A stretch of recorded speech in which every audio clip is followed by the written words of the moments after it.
For 2 years my husband told me he was working late. 2 years. That is 730 evenings. That is countless dinners I ate alone, countless nights I fell asleep before he came home, countless times I told my friends that David was just going through a busy period at work and it would pass. It did not pass.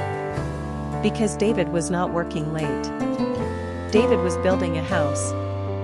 A beautiful house, I would later see. 4 bedrooms. A garden. A kitchen with the kind of stone countertops I had pointed to in a magazine years earlier and said I loved, and that he had told me, at the time, were too expensive. He built that house for another woman. And he built it with my money. This is the story of how I found out. And what I did about it. I want to tell you up front that this story does not end the way you might expect. Because when I discovered what David had done, I did not scream. I did not confront him. I did not throw his belongings onto the lawn. I did something far more patient. And far more effective. Chapter 1, The Beginning. David and I were married for 19 years. I want to describe those years honestly, because the easy version of this story is that David was a monster from the beginning and I was a fool who could not see it. That is not the true version. The true version is more uncomfortable, because in the true version, we were happy. Genuinely. For a long time. We met in our late 20s. We built a life carefully and well. We both had good careers. I worked in financial compliance, David in construction management, which is a detail that will matter later. We bought a house. We raised 2 children who are now grown and building their own lives. David was, for most of our marriage, a good husband. Present, funny, reliable. The kind of man who remembered anniversaries and handled the things he said he would handle and made me laugh even after 2 decades. I tell you this because I want you to understand that what happened did not happen because our marriage was already broken. It happened because David made a choice. Several choices, actually, over a long period of time, each one requiring him to look at me across the dinner table and decide to continue. The change began subtly, the way these things do. About 3 years ago, David started working later. This was not, in itself, alarming. His company had taken on several large projects, and he was managing multiple sites. Late nights are part of construction management. I knew this. I did not question it. Then the late nights became weekend visits to job sites. Then the weekend visits became overnight trips. He needed to be on site early, he said. The commute was too long to do twice in a day. It made more sense to stay in a hotel near the project. I believed all of it. Why would I not? For 16 years David had given me no reason to doubt a single thing he told me. Trust, once it is established over that many years, does not evaporate because a man starts working weekends. Trust makes you generous. Trust makes you fill in the gaps with the most reasonable explanation. Trust, I would learn, is exactly what David was counting on. Chapter 2, The Betrayal. The first crack did not come from David. It came from a bank statement. I worked in financial compliance. This is important. My entire professional life was built on noticing when numbers did not behave the way they should. I read financial documents the way other people read faces, instinctively, constantly, looking for the small inconsistency that signals something larger underneath. We kept most of our finances joined, with separate accounts for personal spending. It was an arrangement that had worked for 19 years and that I had never had reason to examine closely. One evening, paying bills, I noticed a transfer. A transfer from our joint savings to an account I did not recognize. Not a large amount on its own. But labeled in a way that meant nothing to me, just a string of numbers. I almost dismissed it. David handled some of our larger financial movements. He had access to the joint accounts. There were many legitimate reasons a transfer might happen that I was not immediately aware of. But it nagged at me. Because I noticed numbers. It was what I did. So the next day, at work, during my lunch break, I did something I had never done in 19 years of marriage. I looked. I pulled up our full account history. Not the summary I usually glanced at. The full history, going back 3 years. And I saw a pattern. Regular transfers. To the same unfamiliar account. Beginning about 2.5 years earlier and continuing steadily, every month, sometimes twice a month. The total, when I added it up sitting at my desk with my sandwich untouched beside me, was substantial. It was the kind of number that does not disappear into ordinary spending. It was the kind of number that builds something. I did not know yet what it was building. But I knew, with the cold clarity that comes from 19 years of reading numbers for a living, that my husband had been moving our money somewhere I could not see, steadily, for 2.5 years. And he had never mentioned it once. I want to tell you what I felt in that moment, because it was not what you might expect. I did not feel devastated. Not yet. The devastation came later. What I felt, sitting at my desk, was a kind of terrible focus. Because I had spent my entire career following money to its destination. And now, for the first time, the money I was following was my own. Chapter 3, The Decision.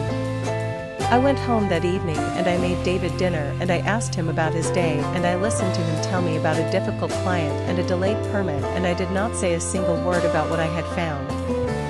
This is the part of the story that people find hardest to understand. Why did I not confront him? I have thought about this a great deal, and the honest answer is this: because I knew that the moment I confronted him, I would lose my only advantage. I worked in compliance. I had spent years watching people get caught doing things with money they should not have done. And I had learned something crucial about that process. The people who got caught successfully, the ones where the truth actually came out and consequences actually followed, were never the ones who confronted the wrongdoer the moment they suspected something. They were the ones who documented first. Because the moment you confront someone, they start hiding. They move the money. They create explanations. They lawyer up. They destroy records. They turn a clear trail into a tangled mess. But if you say nothing, if you let them believe they are still safe, they keep behaving exactly as they have been. They keep leaving the trail. So I said nothing. And I started building a file. I want to be precise about what I did, because I did nothing illegal and nothing dishonest. I simply paid attention to my own financial life with the rigor I had always brought to my professional one. I documented every transfer. I recorded dates, amounts, the destination account number. I saved statements. I built a spreadsheet, the kind of spreadsheet I built professionally, clean and thorough and impossible to argue with. And then I did one more thing. I followed the money to its destination. The account number led, with some patient research, to a bank. The bank, through entirely legitimate means that I will not detail because some of it touched on my professional knowledge, eventually led to a name on the account. It was not David's name alone. It was David's name. And a woman's name. A woman I had never heard of. I sat in my home office, the house quiet around me, and I looked at that name for a long time. And then I did the thing that turned a financial discovery into something that broke my heart. I searched for the address associated with the account. It was a property. A new build. In a town about 40 minutes away. I drove there the next day. I told David I was visiting my sister. I sat in my car across the street from a beautiful, nearly finished, 4-bedroom house with a garden, and I watched my husband's truck parked in the driveway, and I watched a woman come out the front door and wave to someone inside, and I understood that my husband had spent 2.5 years and a significant portion of our shared life building a home for someone else. I did not cry in that moment. The crying came later, in private, where David could not see it and could not know. In that moment, I simply sat very still and understood that my life was not what I had believed it to be. And then I drove home. And I made dinner. And I said nothing. Chapter 4: The Evidence. Over the following 4 months, I built the most thorough file of my life. I want to be clear that I was not planning revenge in the dramatic sense. I was not plotting to destroy David. I was doing something colder and more practical. I was protecting myself. Because here is what I understood, with my compliance background, that David had perhaps not fully considered. The money he had been moving was not his money. It was our money. Joint money. Money I had earned and contributed to over 19 years of marriage. He had used our shared assets to build an asset for himself and another woman. That is not just betrayal. That is, in the financial sense, a matter with legal weight. I consulted a divorce attorney. Quietly, during work hours, without David knowing. Her name was Margaret Liu, and she was, I would learn, exactly the kind of attorney you want when the other side does not yet know they are about to be in a fight. I brought her my spreadsheet. My documentation. The property records I had obtained. The timeline of transfers. She looked through all of it with the same focused attention I had brought to building it. And then she looked up at me and said something I have never forgotten. She said, "In 20 years of doing this, I have rarely seen a client come to me this prepared.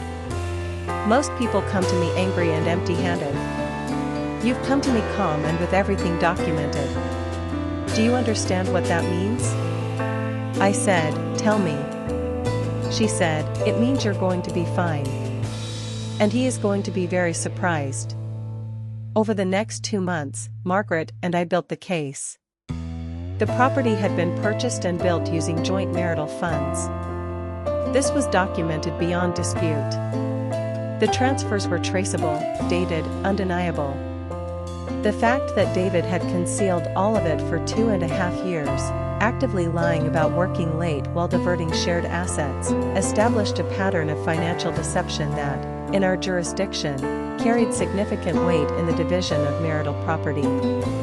David, in building his secret house, had not just betrayed me emotionally. He had created an enormous, fully documented financial liability for himself. And he had no idea that I knew. He continued, throughout these months, to work late. To visit job sites on weekends.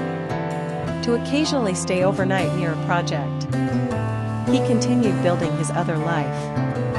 While I, calmly and methodically, built the case that would take it from him. Chapter 5: The Justice. I want to tell you about the day David found out. It was not a confrontation. I never gave him the satisfaction or the warning of a confrontation. He found out the way I had wanted him to find out, through Margaret Liu's office, in the form of a divorce filing accompanied by a complete financial disclosure that documented every transfer, the property, the concealment, and the claim against the marital estate. He was served at home, on an ordinary evening, by a process server while I was conveniently at my sister's house. He called me 11 times that night. I did not answer.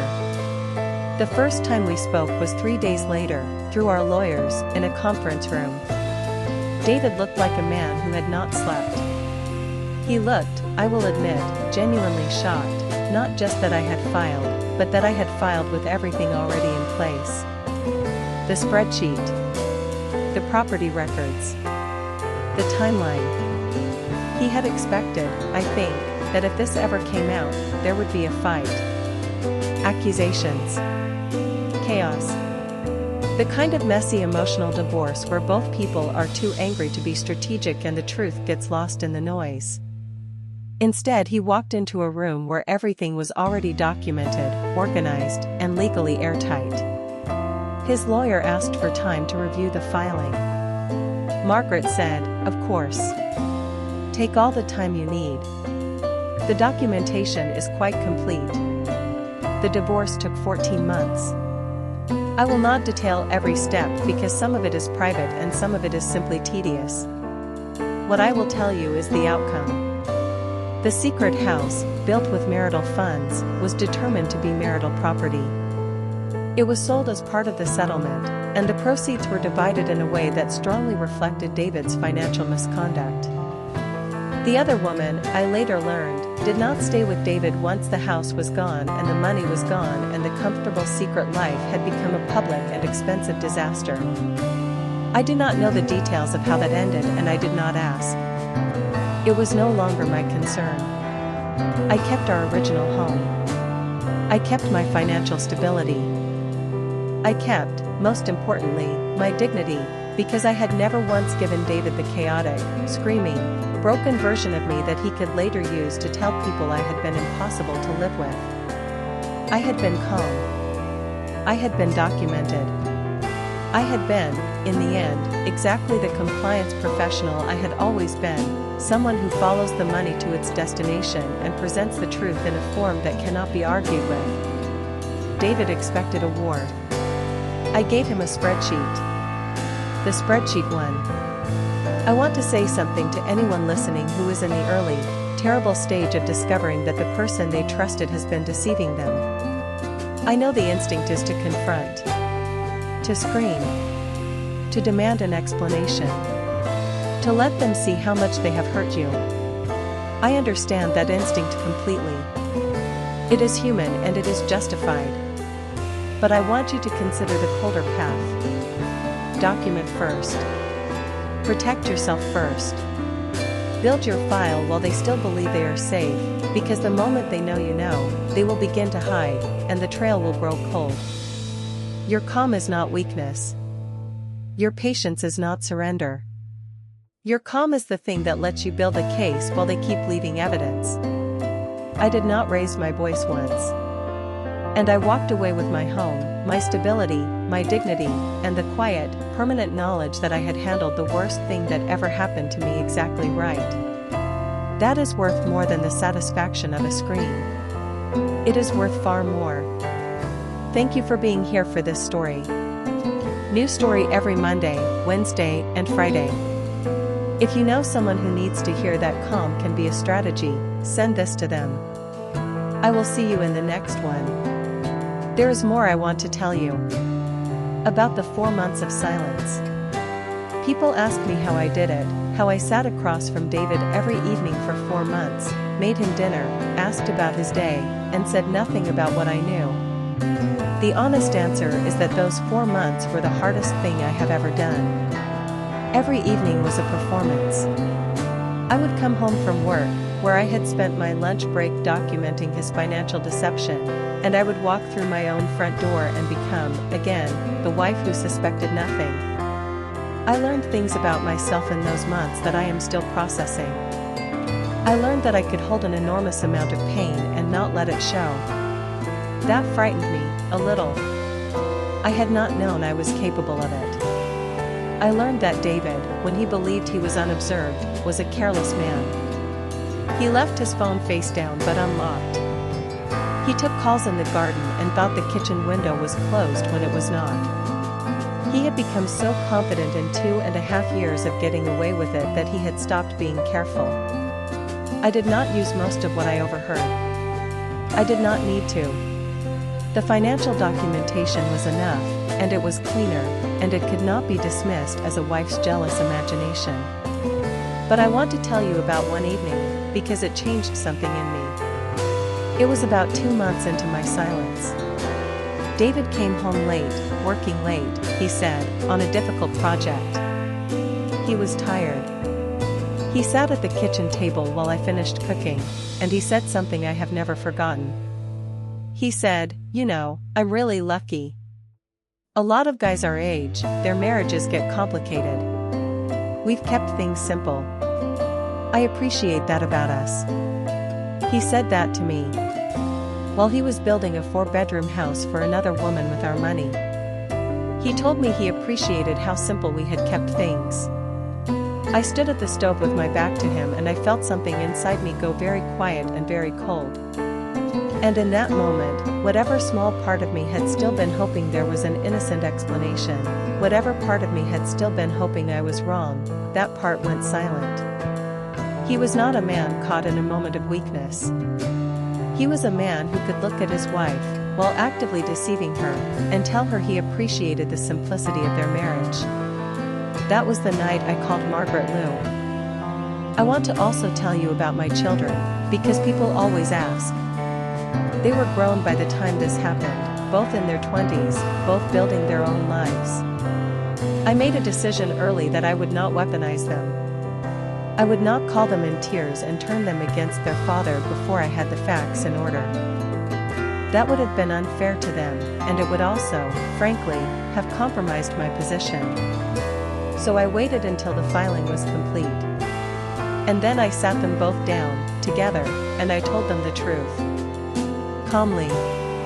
With documentation, because they deserved to know I was not exaggerating or acting out of bitterness. My daughter cried. My son went very quiet, the way his father did, which I noticed and chose not to comment on. What they both said, eventually, in their own ways, was a version of the same thing. How did you stay so calm? And I told them what I am telling you. Calm was not the absence of pain. Calm was the container that held the pain while I did what needed to be done.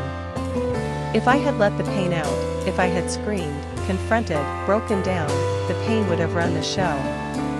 And pain is a terrible strategist. Pain wants immediate release. Pain wants the other person to hurt right now. Pain would have warned David, sent him running to hide the money, turned a clean case into a war. I refused to let pain run the show. I let it sit in its container, and I let my professional training run the show instead. That is the whole secret, if there is a secret. I did not become someone harder or colder than I was. I simply refused to let the worst thing that ever happened to me turn me into someone who acted against her own interests. My children understand that now. They watched their mother go through the worst betrayal of her life and come out the other side with her home, her stability, and her dignity intact. My daughter told me, about a year after it was all over, that watching how I handled it had changed how she thought about strength. She said, I used to think strength was about how loud you could be. Now I think it's about how quiet you can stay when staying quiet is the hardest thing in the world. She is right. That is exactly what it is. I live in our original home still. The home David and I built together over 19 years, before he started building another one in secret. I have made it fully mine now. New paint. The garden replanted the way I always wanted it. The stone countertops I had pointed to in a magazine years ago, the ones David said were too expensive while he was buying them for another woman, I had them installed last spring. I look at them every morning when I make my coffee. They are not a monument to David. They are a monument to the fact that I followed the money to its destination, presented the truth in a form that could not be argued with, and walked away with my life intact. The spreadsheet won. It always does, when you build it carefully enough. Thank you for listening to all of it.